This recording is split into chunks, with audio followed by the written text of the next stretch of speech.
Hello and welcome to Starfield Breakdancing Competition 2023. Nah, only kidding. And in this video, we are going to be getting the Prophecy Mark 1, 2, or 3 in a very reliable way that everyone should be able to replicate. It can take a bit of time, and depending on your level, you'll either get the Prophecy 1, 2, or 3, but we'll go into that in more detail. Try to provide exactly how I do it and give you all the information you need to be able to get this ship ASAP and for free. Welcome to where I find my ships, where I try to help you learn a little bit more about the ship, where you can find it.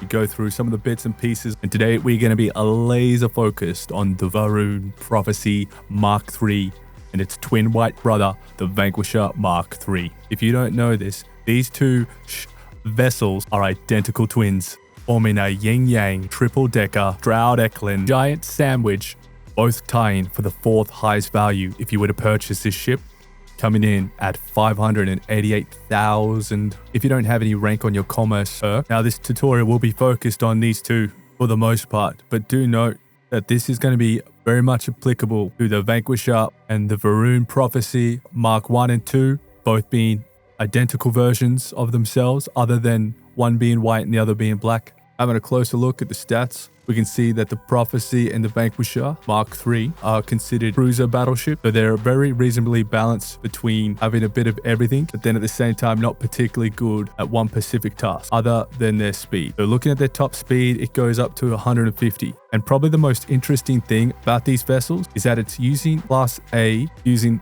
the SA 4330 engine, which is quite unusual to see a Class A engine on a Class C ship. Just note that the SA 4330 engine requires rank 4 Starship design, and you can unlock it at level 43. But the SA 4030 is one of the best Class A engines you can get. It has a power of 2. You can slam 6 of these bad boys onto a Class C, giving the Prophecy and Vanquisher biggest combined engine thrust in all of Starfield at a total of 91,440 engine thrust, which is rather incredible. Hence why its top speed is 150, and this thing can really shoot and go from 0 whoop your ass in a matter of seconds, which also means a not too shabby maneuver thruster of 19,320. The other worthy note is that are in the top 10 for hull health. It sits very nicely at 1,392. They also have a jump range of 30 light years and a very good cargo, putting them at the 11th spot with a cargo hold of 4,120, slightly less than the Vanquisher and Prophecy Mark II. Just one of those ships that is just well built all around. You have plenty of cargo, you got good speed, reasonable maneuverability. Weapons are here nor there, not particularly special. We'll talk about those soon. But it's one of those ships that you can just grab and use for the rest of the game because it can get you anywhere. It's got tons of fuel. It's just a top class all-rounder. Get anywhere. Now let's have a quick look at some of the parts and modules. So we've already had a quick look at the engines, the Class A engine. So we'll move on to the shield. Now the shield equipped is the Fortress A3 shield generator. It's a Class C. Definitely on the more pricey side at a value of 45,000 with a level unlock of 51. So you'll be able to purchase this shield and attach it to your own ships at level 51. It's sitting on 8th place in terms of shield health, 1,215. From memory, it's one of 3 shields in the whole game that give you 11 bar or 11 power for your shield, which means when you allocate 11 power to this shield, you can have a shield health of 1,215, which is not too shabby. Plus, you'll get a 5% regeneration rate for a very reasonable shield, making you very safer. We have the Theta Pinch D9 Reactor, which has 37 power to Class C. An interesting thing is it's the only reactor that has a power of 37. It's a pretty common reactor to find on a fair amount of the ships in Starfield. It is a Starship design, rank 4, has a level unlock of 51, and it has a value of $77,000, offering one of the highest repair rates and health, and it's certainly going to keep your weapons charged to get the job done. Now the Grav Drive. Now the Grav Drive is a rank 4 Starship design. It's the SGD 3300 Grav Drive, which comes with the really decent jump range of 30 light year. I'd really like to see on a Class C ship. Note that this is top model for the SGD Grav Drives. Also one of the most expensive and a very highly rated Grav Drive. So nothing to shake your head out here. Requiring a level unlock of 51 with a fairly decent price tag to come with it at 78 $1,000. But the key takeaway here is that this is going to get you pretty much anywhere you want straight off the bat. Nothing worse than jumping into a Class C that can only jump a few systems away. This thing will get you jumping into DLC in no time. Some other things worth noting is that it has this fantastic long-range fuel tank. It's got the 800T HE3 tank or the Helium-3 tank. I really like how this fuel tank looks. Definitely one of my favorite. The other interesting thing is that nearly all the hubs and other bits and pieces are all Stroud-Eklund. And for a flying sandwich, pretty nasty thing to come across. Now let's check out some of the weapons. Touch and go, look at the weapons. They're all rank 3 Starship design. The only weapon that really catches my eye is the CE-59 missile launcher. This is the second most expensive missile launcher in the game with a level unlock of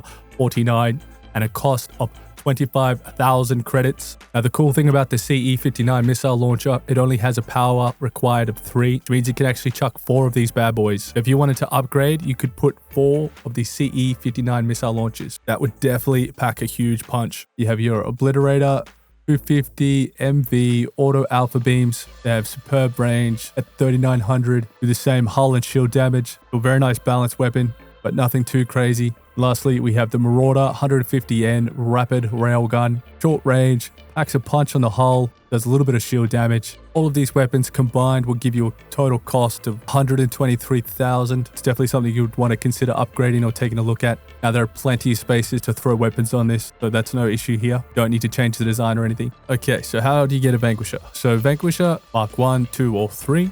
Original Vanquisher, you'll be able to purchase from any of the vendors from the get-go. It's a pretty heavy cost though. You're looking at $350,000 just for the base model, but it is a superb Class C ship to pick up straight off the bat if you can do it. Vanquisher 2 becomes available at your service technicians at level 44, and then the Vanquisher 3 you'll see it service technicians at 64. Now, do note, I'm pretty sure you'll see Vanquishers around the system under the UC or Freestar factions. So you could jump one of these and get the white version. I'm pretty sure. Do correct me if I'm wrong. It's been fairly certain you'll see these around. Now, the spawning of the Vanquisher and Prophecy Mark 1, 2, and 3 are all going to be sort of tied to the technician level or thereabouts. The higher the level you are, the more likely you'll see a Mark 3, and the lower level you are, very low chance of seeing, say, the Vanquisher or Prophecy 3, but it can still happen. Vanquisher or Prophecy Original, you can probably see at any point from the start of the game. Vanquisher Prophecy Mark 2, you're probably looking at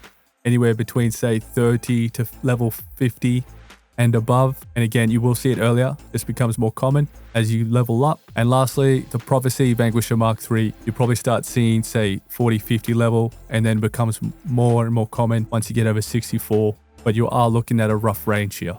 Just to give you some indication, ship spawns are generally somewhat level locked. There's something to consider for this next portion where I'll go through, where we'll focus on where we get the Prophecy. Because the Vanquisher, we're just going to say we get this one from the shops. And in particular, we want to go to the Stroud-Eklund shop in Neon. Very nice shop, very easy. That's probably a good place to start if you do want to purchase this. And now this next portion, we're going to focus on getting the Prophecy Mark 3. But just note, it very much applies to the Prophecy Mark 1 and 2. It can be either or any of them.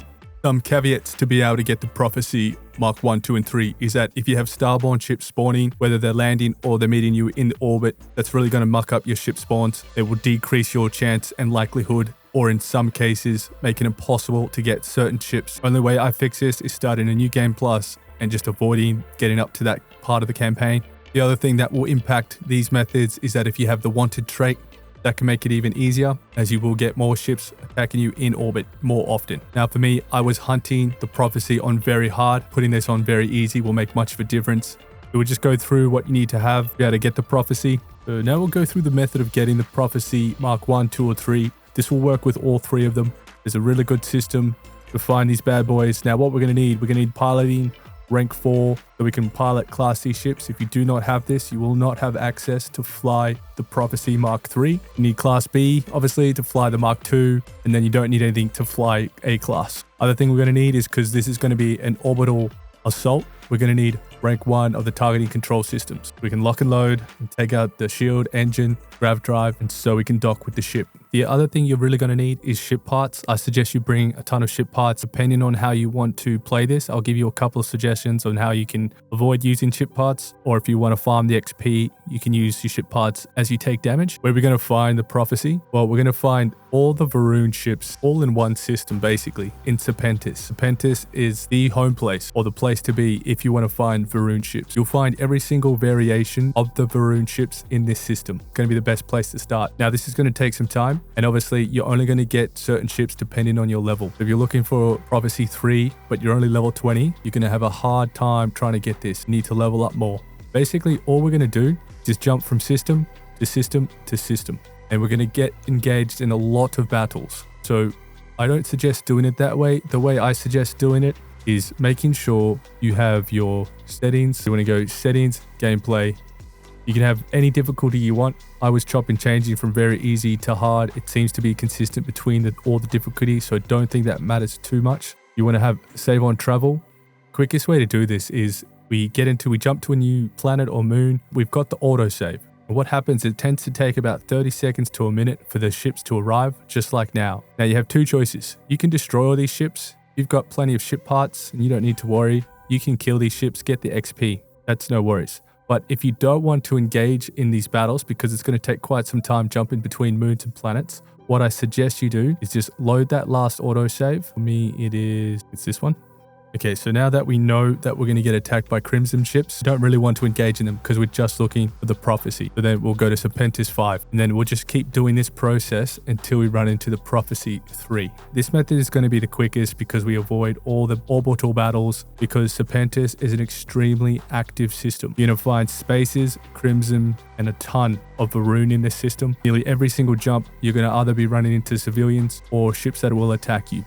Now, I've been able to replicate this multiple times within the Serpentis system. It does take time. It took me about 45 minutes to get it twice. It may take you a lot longer. Depends on how you go with your random events. And see, something like this, I completely ignore, and we just jump to another system. And we keep going. We keep doing this. Now, I have a preference to come back to the big yellow planet because that's where I found a few prophecies. That might not be the case for you, but that's just been my luck. And so we wait for a while and see there's nothing sort of spawning here. There's nothing spawning, so that means we'll just jump to another system, or we can even just go press E. For controllers, I'm not exactly sure what that is, but we'd select the planet closest and we can just travel, where you can avoid going to the menu.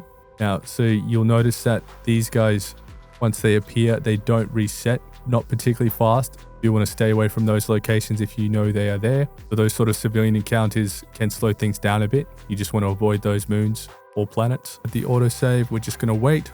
Okay, so this spot's spoiled. So yeah, we don't want to borrow that one. Go to another one. We'll go to 4A. Okay, now we've got another civilian ship. We could wait here for 30 seconds, see if it gets attacked. And I'm just going to speed this next part up just so you know that this was a live test. Didn't muck around, and I was just waiting. And lo and behold, here we go. Okay, so we've run into some more again. We've got a Varun Prophecy 3. Here we go. So it doesn't take too long. That was only, 6 or 7 jumps just doing that live for you.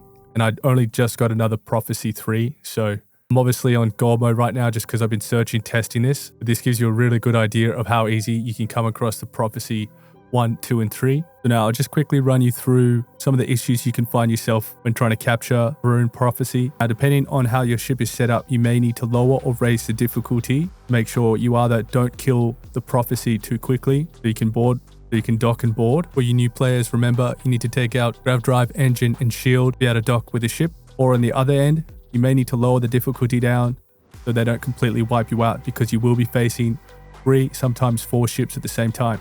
If you are lower level and you're trying to do this, I would suggest chucking this on very easy. You want to take out the surrounding ships first and then target the prophecy last. What you can do is once you've taken out the other ships, you can then save it, and then it's just you and the prophecy, so you can come back to that save where it's just you and the prophecy, make it easier and quicker. Once you're able to dock with the prophecy, it's very easy. There's not that many guys on the ship. You'll have no worries there. We won't go into that too much. Once you've cleared the ship, you'll be able to sit in the pilot's seat and bing bada boom, it's yours.